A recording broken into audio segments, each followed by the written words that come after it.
Do you see what I see? Jangan lupa untuk subscribe, share, dan nyalakan lonceng notifikasinya sebagai bentuk dukungan kamu. Assalamualaikum warahmatullahi wabarakatuh. Perkenalkan, nama saya Edwin. Halo pendengar setia podcast Do You See What I See. Ini adalah cerita pengalaman saya yang baru saja terjadi sekitar beberapa bulan lalu, tepatnya pada bulan Maret.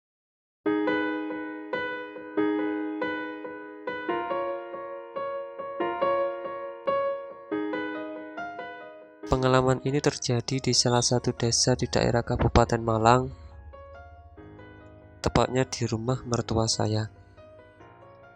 Sekedar informasi, rumah mertua saya itu di bagian depan, bagian ruang tamu itu ada 2 kamar.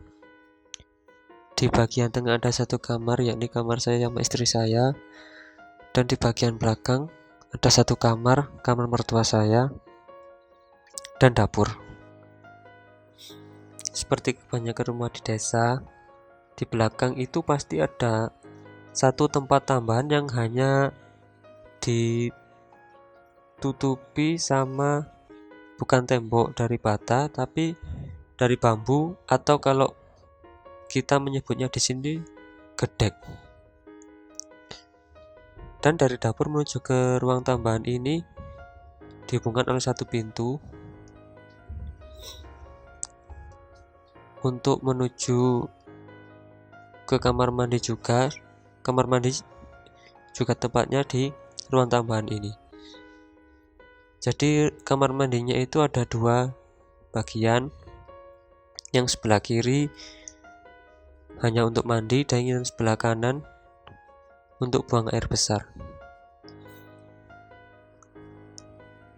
Kalau biasanya tiap malam, kalau sudah menjelang malam atau waktu maghrib, orang rumah kalau ke kamar mandi itu nggak pernah ditutup pintunya, soalnya tidak ada penerangan dalam kamar mandi. Jadi penerangan hanya ada di luar, di depan kamar mandi. Jadi kalau mau buang air kecil atau buang air besar itu pintunya tidak benar ditutup, karena kalau ditutup pasti akan gelap gulita. Di samping kamar mandi ada perkakas-perkakas untuk panen kebun, dan ada tempat untuk cuci piring, ada panci-panci besar untuk hajatan, dan ada tempat pembakaran yang biasanya untuk memasak pakai kayu bakar. Di belakang itu, belakang rumah sebelah kiri dan belakang rumah itu adalah kebun tebu. Jadi rumah sebelah kiri, dari kiri sampai ke belakang itu dikelilingi sama kebun tebu. Oke, ceritanya waktu itu sekitar pukul 1:30 dini hari, saya terbangunkan oleh istri saya yang ingin pergi ke kamar mandi untuk buang air kecil.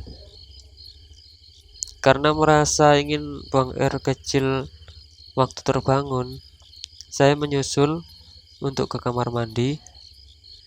Istri saya memakai kamar mandi yang sebelah kiri dan saya memakai kamar mandi yang sebelah kanan. Tak lama suara menyiram air dari kamar mandi istri saya terdengar, yang menandakan bahwa dia sudah selesai dengan urusannya. Tak lama setelah itu, saya menyusul istri saya menyudahi urusan untuk buang air kecil dan langsung menuju ke kamar tidur. Waktu saya masuk kamar, saya udah melihat istri saya tidur menghadap tembok membelakangi saya.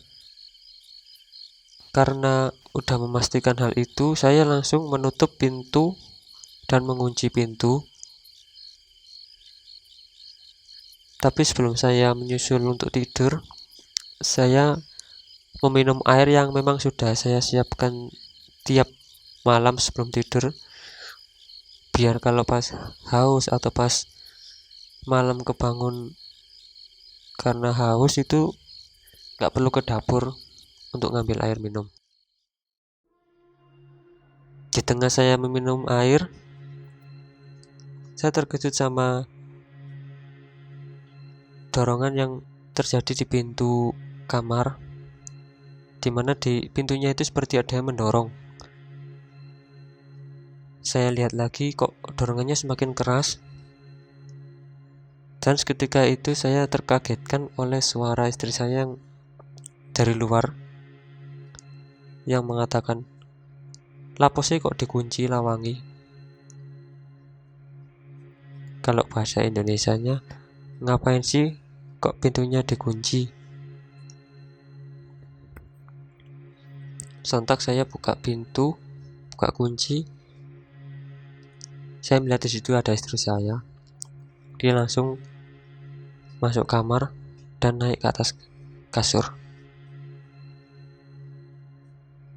Penuh tanda tanya. Saya masih tidak habis pikir. Perasaan tadi dia sudah tidur membelakangi saya. Tapi kenapa kok tiba-tiba dia datang dari luar? Setelah itu saya langsung nutup pintu. Pintu saya tutup, saya kunci. Saya langsung pergi tidur. Akan tetapi ya, seperti yang mungkin saya pikirkan, saya nggak bisa tidur karena masih memikirkan hal itu.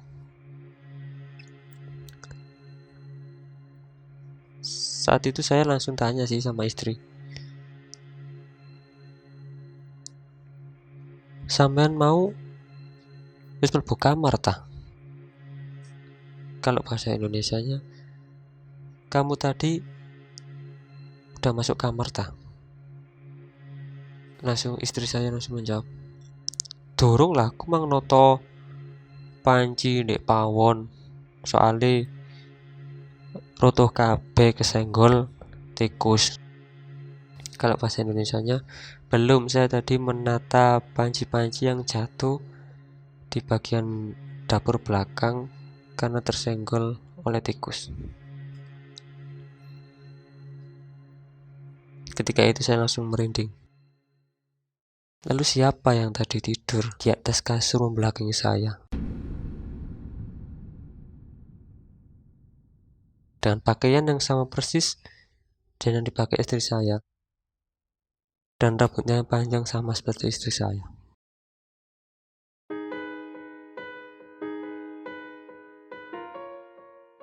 Mungkin itu yang bisa saya ceritakan di cerita pertama saya di podcast Desi.IC. Maaf kalau mungkin bahasa atau cara menyampaikannya sedikit belepotan karena ini cerita pertama saya juga nggak pandai ngomong. Oke, sampai bertemu di cerita pengalaman saya berikutnya. Assalamualaikum warahmatullahi wabarakatuh.